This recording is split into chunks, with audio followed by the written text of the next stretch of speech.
গল্পটা হচ্ছে যে মাধ্যমিক পর্যায়ের ওই যে আপনারা জানেন যে স্কুলে অঙ্ক পড়ায়, জটিল অঙ্ককে সরল করতে বলে। থাকে না ওই যে বদমাস, মানে আগে bracket, first bracket, second bracket, third bracket, তারপরে আগে গুণ না ভাগ, লব না হর, এগুলো নিয়ে শিক্ষার্থীদের একেবারে জীবন জেরবার হয়ে যায়। তো একদিন এক ক্লাসে অঙ্কের শিক্ষক আসেন নাই।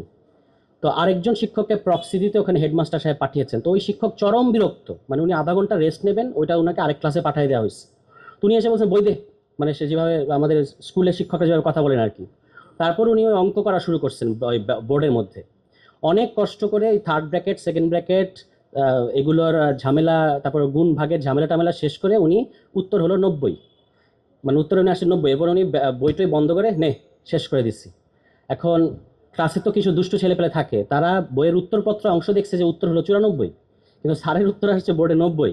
তো বলছে স্যার উত্তর তো 94, কারে 4 যোগ করে দে, তাহলেই তো হয়। মানে 90 উত্তর আসলে 4 যোগ করে দে, তাহলেই তো হয়। উনি এত কষ্ট করে একটা অঙ্ক করছে। কারণ আমাদের স্যার সালাউদ্দিন আহমদ, মানে ওনাকে স্যার বলছি, এটা ব্যঙ্গ করে বলি নাই, এটা আবার কেউ মনে করেন না ব্যঙ্গ করছে। এখানে যদি ছাত্র দলে কেউ থাকেন মনে করেন না যে আমরা ব্যঙ্গ করতেছি। উনি নিজে বলেছেন, উনি কি বলে সংসদে সংবিধান পড়াচ্ছেন, উনি বলেছেন এটা যে মাস্টারি করতে হচ্ছে এখন আমাকে, এই জন্য ওনাকে স্যার ডাকছি। উনি আমাদের জাতির শিক্ষক, ইমেরিটাস অধ্যাপক। তো উনি দেখবেন সংসদ যে সার্বভৌম, এটা সিদ্ধান্তে কিভাবে পৌঁছান আমি এটা খেয়াল করেছি। জনগণ সার্বভৌম, সেই জনগণ আমাদেরকে ভোট দিয়েছে, সুতরাং আমরা সার্বভৌম, এরকম একটা ওনার লজিক। এবং আমি পরে খোঁজার চেষ্টা করলাম যে এই যে বলা হচ্ছে সংসদ সার্বভৌম, এই কথাটা তো মহান সংবিধানে থাকতে হবে, কোথায় আছে? তো ক্লুটা স্যারই দিয়েছেন। সেটা হলো যে ওই যে অনুচ্ছেদ 1-এর মধ্যে আছে, একেবারে শুরুর যে অনুচ্ছেদ, যে Bangladesh is a unitary, independent and sovereign Republic.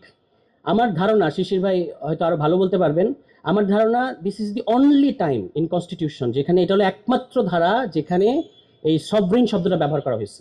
এবং এই সভরেন শব্দটা ব্যবহার করা হয়েছে প্রজাতন্ত্রের আগে, মানে সার্বভৌম প্রজাতন্ত্র। তো এটা হলো অনুচ্ছেদ 1, প্রজাতন্ত্র সার্বভৌম রিপাবলিক। অনুচ্ছেদ 7-এ বলা হচ্ছে এই রিপাবলিকের মালিক জনগণ। তাহলে প্রজাতন্ত্র সার্বভৌম, সেই প্রজাতন্ত্রের মালিক হলো জনগণ, তাহলে জনগণ তো সার্বভৌমের বাপ, এরকমই হওয়ার কথা। কিন্তু স্যার তো বলছেন যে সংসদ সার্বভৌম। তো ঘটনা কি? তা আমি দেখলাম যে সংবিধান নিজের সম্পর্কে কি বলে, মানে সংসদ পড়ে, সংবিধান নিজের সম্পর্কে কি বলে। সংবিধান নিজের সম্পর্কে বলছে আমি জনগণের অভিপ্রায়ের পরম অভিব্যক্তির সাপেক্ষে সুপ্রিম, সভরিন না। সংবিধান নিজের ব্যাপারে সভরিন শব্দটা ব্যবহার করে না, সুপ্রিম। কতক্ষণ সুপ্রিম? সেটাও আনকন্ডিশনাল না, যতক্ষণ আমি গণ অভিপ্রায়ের সাপেক্ষে ততক্ষণ আমি সুপ্রিম।